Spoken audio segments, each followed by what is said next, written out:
Okay, so working on the scissor sweep from the closed guard. Real quick,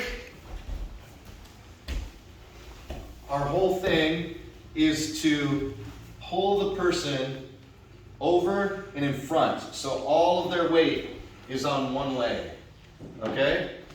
So if we're thinking in terms of like an Osotogari, and we have our grips and we pull them over and into us, and then we sweep this leg out of the way,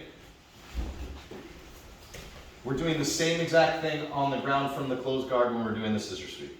Same exact concept, moving the head over and up so that all the weight is on one leg so that when we sweep it out of the way, they fall down. Remember, we're splitting the human body into fourths, just like a table. And if you take the table legs away and you push in that direction, then the table falls over. Does everyone understand? Okay, so here we are. We're in a closed guard. I get a 4-finger sleeve grip, and I put 4 fingers in the lapel. Remember, I don't want to be low by the chest because then I don't have any control over their posture, and I can't start moving them around. Plus, I want to be prepared to set up my choke. Okay, so I have strong grips up high above the collarbone. I'm going to open my guard up. I am not going to step on the mat and shrimp out. I don't want to do that. I want to keep contact with the person. So I use my hips to move, and I immediately put my foot on the hip, and I mold my foot to their hip. I am not going to put my knee across underneath my wrist, because if I put my knee across under the wrist, then my opponent can just push my knee down and start passing. So what I want to do is I want to put my knee across above my wrist and keep my strong grip, so that if they start pushing on my knee, it assists me and helps me to get my sweep, because they start breaking down their own posture.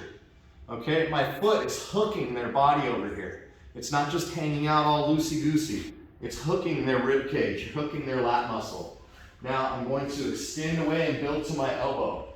I'm going to pull my grips so that all the weight goes above her right knee. I'm going to take my foot and I'm going to put it right next to her knee, and then all I have to do is scissor my legs. So my left leg goes in, my right leg goes out, and I end up on top in the mount, lifting my grip so it's difficult for my opponent to start bridging. That's number one. Number two, if the person has a really good base, really strong, or they're leaning back, or they're just much bigger than you, then you do everything exactly the same. We get into position, we pull their weight, but this time when we extend away, we place our foot onto their knee. We pull our grips, extend, and kick them over, coming into the mount. Now, we release the arm, grab the lapel, and slide our grip all the way down. So you have to straighten your hand to accomplish this. If you try to keep a fist, it's going to be difficult. So we straighten our hand and slide it all the way down. Get a strong grip and place your elbow on the chest. Bring your arm around, shave them out of the way. The whole objective is to take them from center, their chin from center line to off center so that it exposes their entire neck. So we come across and we use the sleeve and the elbow to push this lever all the way over. Then what you want to do is you want to grab the shoulder. Don't worry so much about grabbing gi as grabbing the shoulder and getting your knife edge right up against the carotid artery. We grab, then we place our head on the mat, lift our hips up so that if our partner starts bridging around, it's ineffective and it helps us to get our choke. If we're down and she bridges, then we end up on bottom.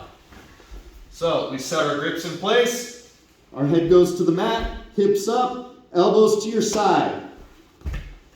We're not flaring our elbows out. If we flare our elbows out, it doesn't really work very well. What we're trying to accomplish is when we bring our body in, it pushes our wrists closer together, closing up the space. So if you have grips here and you start bringing your elbows to your side, it slides your wrists closer together. That's what we want to accomplish, okay?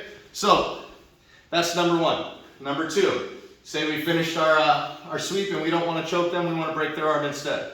So we keep our grips exactly the same, but we're going to place our knee up by their head and start to rotate our body. Keep pulling on your grips. We lean so our head is above our knee. We're not leaning way over our back or anything like that. We want to keep our weight on the person. So we put our head above our knee and we throw our leg over. We keep our grip, we lean onto their stomach, then we bring our feet together. We sit down.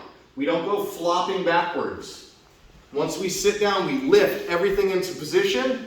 We lay back. Once you've laid back, it's okay to go ahead and grab the thumb so they can't rotate their arm. We don't release our collar grip and the grab. So I'm not just gonna release and grab. I'm gonna release and I'm gonna slide. And as I slide, I rest my head on the mat. I finish on the inside of the angle our bodies are making, lifting my elbow, pinching my knees, and pulling for my arm bar finish. One more time. We finished our sweep with these grips. We're gonna keep the arm, we lift, place our knee right by their ear. Lean over your knee, flip your leg over. Lean onto the stomach, flip your leg over. We sit to the mat and lift everything in, pulling our grips towards us. We don't cross our feet. Keep them nice and tight so you can pinch your knees together. We lay back, grab the thumb so that they can't rotate. Release the lapel grip and slide up to the wrist. Elbow up, lift your hips and finish the armbar.